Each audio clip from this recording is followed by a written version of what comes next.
মালিকের নিয়ামত উপভোগ করার পর আমি মালিকের শুকরিয়া আদায় না করো, আমি মালিকের কৃতজ্ঞতা আদায় না করো, যদি নিজে নিজে মাস্তানি করার চেষ্টা করো, আমি আল্লাহ রাব্বুল আলামিন তোমার নিয়ামতকে ছিনায় নিব। ও বান্দা, শুধু ছিনায় নিব না, তোমার জন্য কাল কঠিন কিয়ামতের ময়দানে কঠোর শাস্তির ব্যবস্থা করে দিব। এরে মুসলমান, এ চাপারহাটের আব্বা জান, তুমি আমি সর্বদাই সম্পদ বাড়াইতে চাই, টাকা পয়সা বাড়াইতে চাই, ঠিক কি ঠিক না? ও মুসলমান, নিজের অর্থ সম্পদ বাড়াইতে চাই, কিন্তু মালিকের কৃতজ্ঞতা আদায় করতে চাই না, মালিকের শুকরিয়া আদায় করতে চাই না, ঠিক কি না? এ মুসলমান, দুনিয়ার ভিতরে যার যত টাকা সে তত বেশি চায়, যার যত সম্পদ সে তত বেশি চায়, যার একটা বিল্ডিং আছে সে বলে আমার আর একটা বিল্ডিং লাগবে, যার দুইটা আছে সে বলবে আমার আর একটা লাগবে। কথা বলেন ঠিক কি ঠিক না? শুধু আল্লাহর কাছে চাইতেই থাকে, আল্লাহর কাছে চাইতেই থাকে, কিন্তু আল্লাহর কাছে শুকরিয়া আদায় করতে চায় না। যদি আল্লাহ একটু অভাব দেয় তখন ডাক দিয়া বলে আল্লাহ কি শুধু আমারই দেখে? কথা কয় না, কয় না, কয় না? যদি একটু বিপদে পড়িয়া যায় বলে আল্লাহ শুধু আমারই দেখে। যদি একটু রোগ বেশি হয়, যদি অসুস্থ একটু বেশি দেয় বলে আল্লাহ কি শুধু আমারই দেখে? আমার টাকা নাই, আমার বাড়ি নাই, আমার সম্পদ নাই, গরিব মানুষ, আল্লাহ শুধু আমারই প্যারালাইসিস দেয়, আমারই হার্টের রোগ দেয়, আল্লাহ কি আর বড় লোক দেখে না? কয় কি কয় না? যদি একটু আরাম এসে থাকে তখন কিন্তু মালিকের শুকরিয়া আদায় করতে চায় না, কৃতজ্ঞতা আদায় করতে চায় না। ও মুসলমান, আপনি আমি যদি মালিকের শুকরিয়া আদায় না করি, কৃতজ্ঞতা আদায় না করি, আল্লাহর কসম করে বলে যাই, ও লালমনিরহাট এলাকার মানুষ, ও চাপারহাট কালীগঞ্জের মানুষ, আল্লাহ পাক ডাক দিয়া বলে বান্দা, তোমরা যত আমার কাছে শুকরিয়া করবা আমি আল্লাহ তোমার নিয়ামত তত বাড়ায়া দিব। ও বান্দা, কেমন শুকরিয়া আদায় করলে আল্লাহ নিয়ামত বাড়ায়া দিবে? ও মুসলমান, আল্লাহর কাছে কিভাবে শুকরিয়া আদায় করলে আল্লাহ তাআলা সম্পদ বাড়ায়া দিবে, আল্লাহ তাআলা রিজিক বাড়ায়া দিবে, হায়াত বাড়ায়া দিবে? ও মুসলমান, ওই রকম শুকরিয়া কেমনে আদায় করা লাগবে এটা জানার দরকার আছে না নাই? জোরে বলেন আছে না নাই? এরে মুসলমান, ও চাপারহাটের মানুষ, একটু ভালো করে শোনো, আমার মালিক কোন শুকরিয়া বেশি পছন্দ করে? মাঝে মাঝে মনে হয় কিসের আনন্দ, কিসের এত হাসি উল্লাস, মাঝে মাঝে মনে হয় কিসের আনন্দ, কিসের এত হাসি উল্লাস। একদিন মরতে হবে, হতেই হবে লাশ,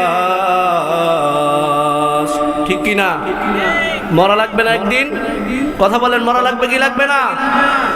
মাঝে মাঝে মনে হয় কিসের আনন্দ, কিসের এত হাসি উল্লাস। মা বাবা ভাই বোন আছে যত স্বজন, আল্লাহু আকবার। মা বাবা ভাই বোন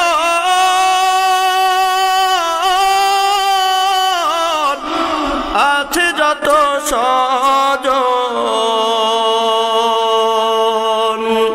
সব ছেড়ে যেতেই হবে, কোথায় হবে বসবাস? লা ইলাহা ইল্লাল্লাহ, লা ইলাহা ইল্লাল্লাহ, জবান খুলে লা ইলাহা ইল্লাল্লাহ। থামেন থামেন, এটা কার নামের জিকির? জোরে বলেন কার নামের জিকির? আল্লাহর নামের জিকির। আল্লাহর নামের জিকির করতে কোনো সমস্যা আছে? এটা আমার নামের জিকির, আমার বাবার নামের জিকির, চরমনায়ের জিকির, তাই না? জিকিরটা চরমনায়ের। অনেকেই মনে করে জিকির করলে মনে এরা চরমনাই, ঠিক না? জিকির কি চরমনায়ের? কার নামের জিকির? জোরে বলেন কার নামের জিকির? আওয়াজ হয় নাই, সবাই জোরে আওয়াজ দিয়া বলেন কার নামের জিকির? আল্লাহর নামের জিকির করতে কোনো সমস্যা আছে? যদি সমস্যা না থাকে তাহলে আল্লাহর জবান দিয়া আল্লাহর নামের জিকির করতে রাজি আছি। লা ইলাহা ইল্লাল্লাহ, লা ইলাহা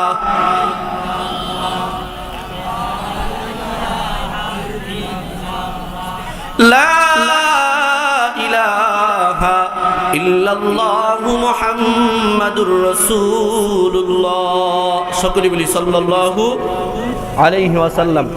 আলহামদুলিল্লাহ, আল্লাহ পাক রব্বুল আলামিনের দরবারে লাখ কোটি শুকরিয়া যে মহান রব্বুল আলামিন আজকের এই চাপারহাট টাওয়ার মার্কেট ফাতেমাতুজ জোহরা রাদিয়াল্লাহু তাআলা আনহা মহিলা মাদ্রাসার উদ্যোগে এত বিশাল এক তাফসীরুল কোরআন মাহফিলের আয়োজন করার তৌফিক দান করেছেন। এজন্য আমরা সকলেই শুকরিয়া আদায় করি। যেই মালিক এই মাহফিলে আপনাকে আমাকে আসার এবং বসার এবং উলামা ইকরামের জবান থেকে কোরআন হাদিস থেকে কথা শোনার এবং বলার তৌফিক দান করেছেন, এজন্য আমরা সকলেই অন্তরের অন্তরস্থল থেকে শুকরিয়া আদায় করি। সকলেই বলি আলহামদুলিল্লাহ। আরো জোরে আওয়াজ দিয়ে বলি আলহামদুলিল্লাহ। বলেন তো শুকরিয়া আদায় করলাম কার? আরো জোরে আওয়াজ দিয়ে বলেন কার? আল্লাহর শুকরিয়া আদায় করলাম। আল্লাহ পাক রব্বুল আলামিন পবিত্র কালামুল্লাহ শরীফের মধ্যে বলেন, লা ইন শাকারতুম লা আযীদান্নাকুম ওয়া লা ইন কাফারতুম ইন্না আযাবি লাশাদীদ। আল্লাহ পাক রব্বুল আলামিন জানায়া দেয়, দুনিয়ার ভিতরে আমার যেই বান্দা বান্দি আমি আল্লাহ রব্বুল আলামিনের নিয়ামত পাওয়ার পর, আমার যেই বান্দা বান্দি আমি আল্লাহর নিয়ামত খাওয়ার পর উপভোগ করার পর, আমার যেই বান্দা বান্দি আমি আল্লাহ রব্বুল আলামিনের নিয়ামতের শুকরিয়া আদায় করবে, আমি আল্লাহ রব্বুল আলামিন তার নিয়ামতকে বাড়ায়া দিব। আল্লাহ পাক আবারও বলেন, ওয়ালা ইন কাফারতুম ইন্না আযাবি লাশাদীদ। আমার যেই বান্দা বান্দি আমি আল্লাহ রব্বুল আলামিনের নিয়ামত পাওয়ার পর, নিয়ামত উপভোগ করার পর, খাওয়ার পর আমি আল্লাহ রব্বুল আলামিনের শুকরিয়া আদায় করবে না, কৃতজ্ঞতা আদায় করবে না, আমি আল্লাহ রব্বুল আলামিন তার নিয়ামতকে ছিনায় নিব। শুধু তার নিয়ামতকে ছিনায় নিব না, কাল কঠিন কিয়ামতের ময়দানে তার জন্য কঠোর শাস্তি জাহান্নামের ব্যবস্থা করে দিব। জোরে আওয়াজ দিয়া বলেন না নাউযুবিল্লাহ। এজন্য ও মুসলমান, ও পর্দার অন্তরালের আম্মা জান, আমরা যারা আজকের এই ময়দানে বসলাম, আমি আপনাদেরকে প্রশ্ন করতে চাই, আপনি আমি কি আমাদের নিয়ামত বাড়াইতে চাই না কমাইতে চাই? জোরে বলেন, বাড়াইতে চাই না কমাইতে চাই? এরে মুসলমান, ও চাপারহাট এলাকার মানুষ, আল্লাহ ডাক দিয়া বলেন, ও বান্দা, তোমরা যদি আমি আল্লাহর নিয়ামত পাওয়ার পর আমি আল্লাহ রব্বুল আলামিনের নিয়ামতের শুকরিয়া আদায় করো, আমি আল্লাহ রব্বুল আলামিনের কৃতজ্ঞতা আদায় করো, আমি আল্লাহ রব্বুল আলামিন তোমাদের নিয়ামত বাড়ায়া দিব। আল্লাহ ডাক দিয়া বলে, গোলাম, তোমরা যদি আমি মালিকের নিয়ামত পাওয়ার পর, আমি মালিকের নিয়ামত উপভোগ করার পর আমি মালিকের শুকরিয়া আদায় না করো, আমি মালিকের কৃতজ্ঞতা আদায় না করো, যদি নিজে নিজে মাস্তানি করার চেষ্টা করো, আমি আল্লাহ রব্বুল আলামিন তোমার নিয়ামতকে ছিনায় নিব। ও বান্দা, শুধু ছিনায় নিব না, তোমার জন্য কাল কঠিন কিয়ামতের ময়দানে কঠোর শাস্তির ব্যবস্থা করে দিব। এরে মুসলমান, এ চাপারহাটের আব্বা জান, তুমি আমি সর্বদাই সম্পদ বাড়াইতে চাই, টাকা পয়সা বাড়াইতে চাই, ঠিক কি ঠিক না? ও মুসলমান, নিজের অর্থ সম্পদ বাড়াইতে চাই, কিন্তু মালিকের কৃতজ্ঞতা আদায় করতে চাই না, মালিকের শুকরিয়া আদায় করতে চাই না, ঠিক কি না? এ মুসলমান, দুনিয়ার ভিতরে যার যত টাকা সে তত বেশি চায়, যার যত সম্পদ সে তত বেশি চায়। যার একটা বিল্ডিং আছে সে বলে আমার আর একটা বিল্ডিং লাগবে, যার দুইটা আছে সে বলবে আমার আর একটা লাগবে। কথা বলেন ঠিক কি ঠিক না?